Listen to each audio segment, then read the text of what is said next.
I am Miriam, and I am one of the nurses here at NCLEX Bootcamp, and we're going to go over dosage calculation today. So before we get started, just to let you know, you've probably already interacted with her already. We have Courtney in the chat, and she is another one of our amazing nurses here at NCLEX Bootcamp. So she'll be moderating in the chat. She'll be putting links in for you all. And if you have any questions, just put them in there and she will get to them and answer them. And as we go through this, please put your responses in. There is a little bit of a delay with the chat box, just to let you all know. So I'll pause in between different questions as we do these problems to give you guys a chance to answer them. So if you guys do not already follow us over on NCLEX Bootcamp on our Facebook group, head on over there and join us. There's lots of students there. You can get help, answer questions, and get support from other nurses that are going through nursing school just like you. So we are going to tackle some dosage calculation questions, and there's two ways that we can go about solving this that we're going to go over, and that's going to be using dimensional analysis and ratio proportion. Who here is more of a dimensional analysis person, or are you a ratio proportion person? What's your preference, or do you not have a set preference? I definitely think that it's best to find a way that works for you and stick to it. You're just less likely to make mistakes that way. I personally am a dimensional analysis person, but we are going to go through steps for both of these. I'm going to give you some hints to help you as we go through. And in practice in school, you might be given a picture of a medication label or maybe just written orders. And you could be asked to work backwards even to see if that amount of medication is drawn up in the syringe matches the given order, like if you're giving the right amount to verify. And all of these different things happen in practice too. So you should be able to move quickly between these different units and information to determine if the client's receiving the correct dose or to make sure you're drawing up the right dose for this client. So we are going to approach these in both of the two problems in both of these ways. So dimensional analysis is going to give us kind of a standard approach. You're going to plug in all your numbers and cancel units and solve. For our ratio proportion method, this is where we're going to plug in numbers, make a proportion, and solve for X. So just keep that in mind as we go through. Okay, so first let's talk about dimensional analysis. So these are just some simple steps to help guide you with dimensional analysis. So first you need to compare what you have, and that's going to be like your med label maybe that's pictured in your question or that you're holding in your hand at the bedside. So you're going to look at what you have and then what you need or what's desired. So what are you trying to solve for? Is it how many tablets you're giving? Is it how many milligrams, how many milliliters? Maybe you just have a powdered vial in your hand and the order you need to reconstitute that medication and determine, how much liquid to draw. So after you've determined what you have, what's desired, or compared that, you're going to set up your equation, and we're going to set it up so our units cancel. So I will walk you through those steps. Then you're going to multiply across, and then you're going to divide, and that's going to give you your answer. I find this a really great way you just write down, make sure all of the numbers they're giving you are plugged in, and it's really, really hard to mess up this way. Once you finish the problem, we're of course going to check our work. We want to verify, make sure we've rounded it properly. All right, so here are our steps for our ratio proportion method. So with these, you are going to identify your known and your unknown ratio. So I think of this as a relationship. We're comparing these numbers.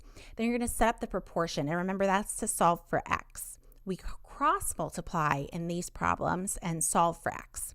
And then of course verify. Now what's really important if you are a ratio proportion person is that you follow these rules. Otherwise the math is not going to work for you. So you want to make sure when you set up your proportion that the units match in the numerator and in the denominator. So once you verify that, you're set to go on and cross multiply. But if they don't match, then you have to convert or just look back. Maybe somehow we've plugged something in incorrectly. The other thing that's important to understand for these ratio proportion methods are going to be that you're going to repeat steps 2 and 3 multiple times until you get to your desired units. This is a really, really simple problem that I wanted to give you all just to kind of get this practice in, to look at the dimensional analysis and the ratio proportion to kind of figure out what's going to work best for you if you don't have a preference yet. Now, this problem is one you can probably look at and solve without even plugging numbers in, but that's why I did that. I want it to be very simple to kind of just lay out the steps before we get to our two more challenging problems. So let's first look at this as dimensional analysis. So we have 1 milligram per 1 ml. Our order is 2 milligrams daily, and we need to find out how many mLs we're going to administer per day. So for dimensional analysis, we're going to put what we're looking for on the right side, and that's going to be our milliliters per day. to administer. So we put that on the right. On the left side, you can put any other number there. It's just something that we have. So I'm going to start with my 1 milligram per 1 ml. The reason why I wrote it this way, where we're putting our milliliters on the top, is because we need to solve for our milliliters. So here we're going to put milligrams on the bottom. As I plug things in, I'm going to check them off. And that's just to make sure in a more complex problem that we've plugged everything in and not repeated anything. So the last thing we have here to plug in is our 2 milligrams per day. Now, where am I going to put that? Where am I going to put the 2 milligrams? Am I going to put it on the top or the bottom if I need it to cancel? On these problems, we need them to be opposite to cancel. So I'm going to take my 2 milligrams and put that at the top, and that's per day. So my day is on the bottom. So when we do this, we're going to now multiply across. So we get our 1 times our 2, and we get 2. And then of course our 1 times our 1, we get 1. So here we see that we're going to give 2 milliliters per day. Okay, let's look at this if we are approaching this from a ratio proportion standpoint. So we have our knowns and our unknowns here. So when we read this, we want to find out our comparison. What are we comparing and what are we trying to find? So as we read this, we can say 1 milligram is equal to 1 ml. That's a relationship, right? We know that that's the volume. We have 1 milligram in every 1 ml of this liquid. Then we know that 2 milligrams is equal to what we're trying to find out, our X mLs. So what was that step? Do you remember? We want to compare and make sure that our numerators and our denominators match. And here we have milligrams on the top and we have milliliters on the bottom. So we're going to cross multiply here and we're going to get 1x equals 2, and we have to divide to get x alone. So we get x equals 2 mLs. So now that you've kind of seen the basis for this and how we approach these problems, we're going to get to 2 harder problems, and we'll work each of them first as dimensional analysis and then as ratio proportion. So the problem is, and these problems, this is just how it looks over on our website, where you can get a lot more dosage practice of questions just like this.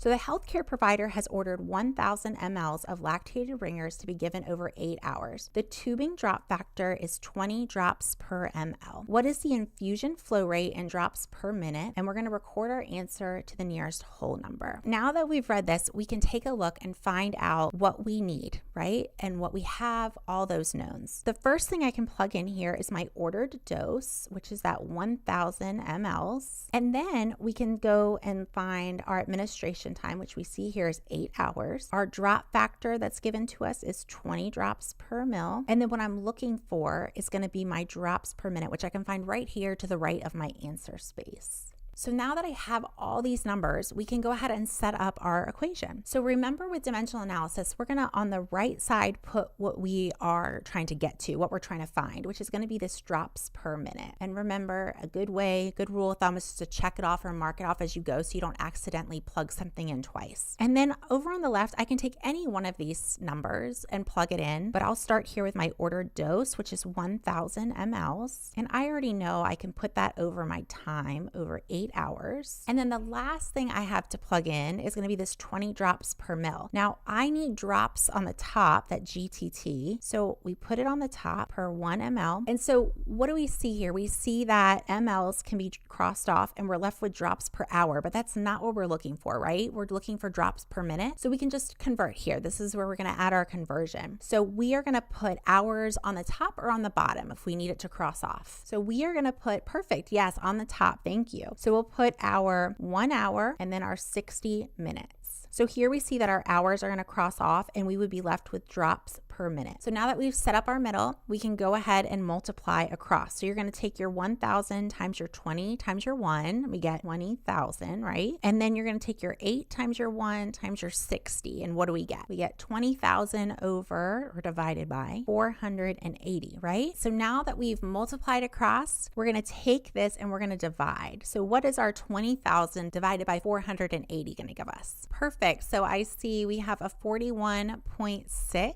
So when you get these, you get 41.66 repeating.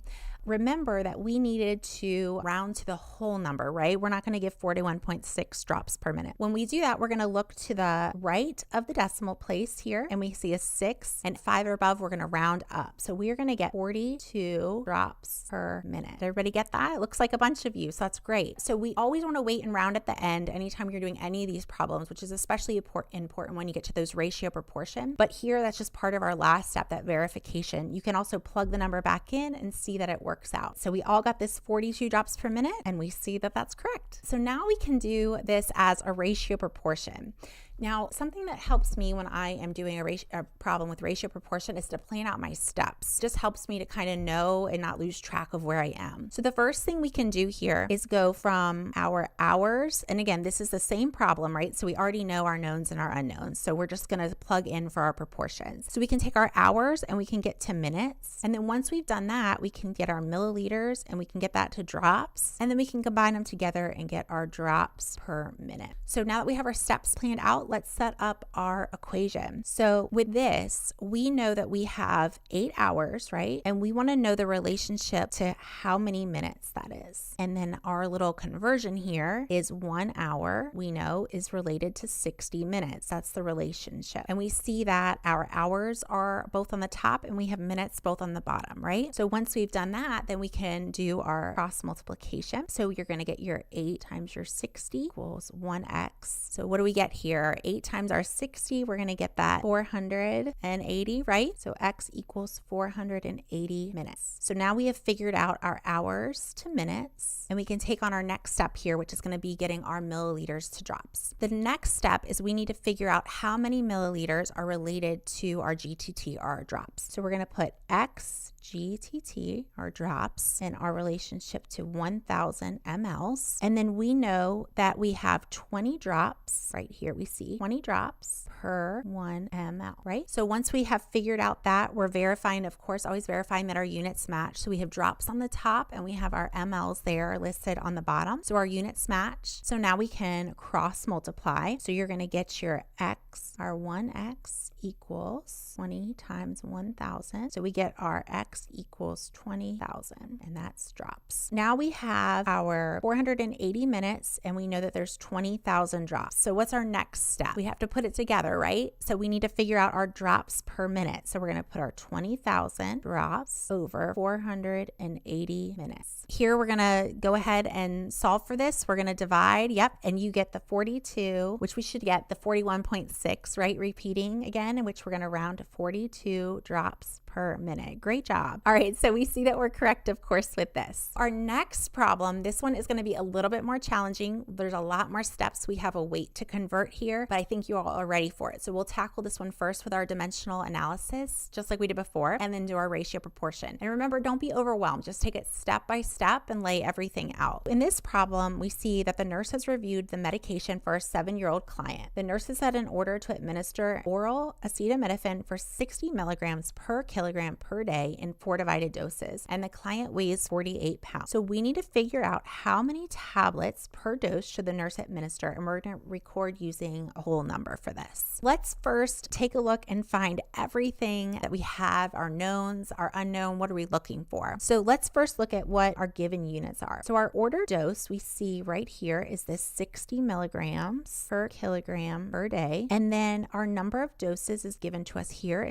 We have 4 divided doses, and then our weight is 48 pounds. And then our medication concentration, which we can see right here on this med label. So it's 160 milligrams per tablet. And then what do they want us to find out? We want to find out how many tablets we're going to give, tabs per dose. So now that we have all of that information, we can set up the equation. Now remember, when we're setting this up, we're going to, on the right side, put what we're looking for. So we're looking for our tabs per dose. And on the left side, we can just plug in any of our numbers. Here, I'm going to start with the weight just to go ahead and get that converted. So we have 48 pounds, right? So I'm going to check that off so I don't re-plug it in anywhere. And we're going to put that over 1. And then what's our conversion here? How many pounds are in 1 kilogram? Perfect, 2.2. And remember that we are going to put our kilograms on top and our pounds on the bottom because we need our pounds to cross off there. So 1 kilogram to 2.2 for our pounds. And then we can plug everything else in as well. So we can go we'll go to our ordered dose. So we have 60 milligrams per kilogram per day. So I'm going to put my 60 milligrams up top, and I need to put my kilograms per day down at the bottom. And that's because here we see our pounds to cross off, and then we need our kilograms to cross off. So we are left here, if we just were to solve this now, we would be having milligrams per day. So not quite what we need, right? So we can take our other number here, we'll take our 4 doses per day, and we need our days to cross off. So where are we putting days? On the top or the bottom? 4 doses per day, and we need our days to cancel. So we need our days to go on top. So we see that in one day, we're giving 4 doses. So here we see that we'd be left with milligrams per dose.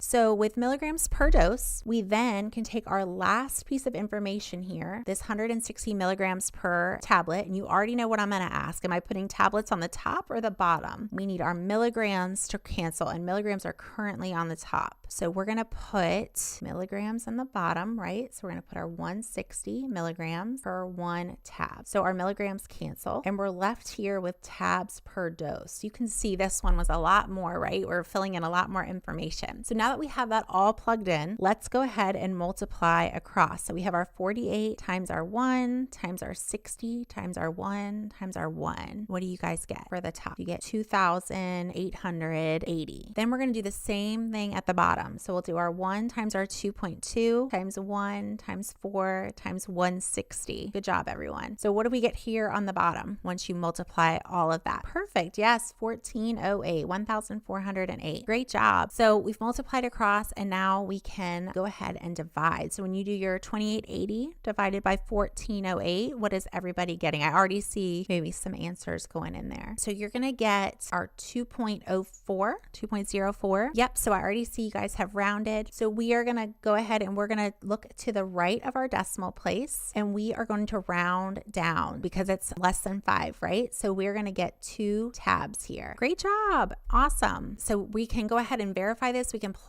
that number in. We've already done our rounding, so we know that that's good, and we can submit our answer and see that we're correct. So let's go through this one more time with our ratio proportion and plug it in for anyone that prefers that method. So first, remember, we're going to plan our steps out. So we're going to go from, we can take our pounds and we can figure out how many kilograms that is. And then we can go from milligrams, because we're given milligrams per kilogram per day, and we can figure out our milligrams per day. And then we can take that information and get to our milligrams per dose, since we know that there's 4 divided doses. And then because we have this packaging here, we can take that and then go and figure out our tabs per dose. So those are the steps we'll go in. So we already have our knowns and our unknowns, like I said, and we've already done this problem. So let's get our pounds and figure that out, pounds to kilograms. So we have 48 pounds, 48-pound child, and we want to figure out the relationship to kilograms. So we're going to put that over X kilograms. And then we know that 2.2 pounds is related to our 1 kilogram. That's the relationship. For every 1 kilogram, there's 2.2 pounds. So we're going to verify here that our units match. So we have pounds on the top and we have kilograms on the bottom. And once we've done that, we can go ahead and we can cross multiply. So you're going to get your 2.2x equals 48. And then here on our last problem, we were dividing by 1. So I didn't really call it out, but remember, you always have to divide to get x alone. So we divide by our 2.2. So you're going to get 48 divided by 2.2, and we should get x equals 21.8 kilograms, right? Now that we've figured out our pounds to kilograms, we can take this information into our next step and figure out our milligrams per day. So we're going to take x milligrams, because that's what we're trying to figure out, is how many milligrams we would be doing for a 21.8 kilogram child. And then we know that the relationship we have is this 60 milligrams per 1 kilogram, right? So here our course that we're going to verify, we have everything matching, our milligrams on the top and we have our kilograms on the bottom. So now we can cross multiply. So you're going to take your 60 times 21.8, and you guys can let me know what you get. 1x. So what's our 60 times our 21.8? We should get 1x equals 1308. And then of course just divide by 1 to get our x alone. So we know that we have x equals 1308. So this is going to tell us our milligrams. So next up, we have to figure out, we've done our pounds to kilograms, we've done our milligrams per day, and now we have to get our milligrams per dose. So we know that there's 4 divided doses, right? So we have our 1308 that we had just figured out milligrams, and we know that we're giving it in, that's over 4 doses, 4 divided doses. And then what we're trying to solve for is X milligrams per 1 dose. We want to know how many milligrams we're giving per dose, right? So our units match. We have our milligrams on the top and our dose on the bottom. And what are we going to do? We're going to cross multiply. So tell me what we get here. We have our 1308 times our 1, and we have 4x. Of course, we have to divide by 4 to get x alone. Okay, and we get x equals, we should get 327 milligrams per dose. So now that we have that figured out, we have done our pounds to kilograms, our milligrams per day, our milligrams per dose, and now we have one final step to figure out our tabs per dose. So with this last step, we knew, remember, we had that label and it told us that we had 160 milligrams per 1 tablet. We can take our 327 milligrams and write that, and we want to know this relationship to tablets. We want to know how many tablets we're going to be giving to get that 327 milligrams. And then we are going to take what we know, this 160 milligrams per tablet. So 160 milligrams on the top per 1 tablet. So we have our milligrams on the top and we have our tablets on the bottom. Our units match. So we can go ahead and do our cross multiplication here. So you're going to take your 327 times 1 and then 160x.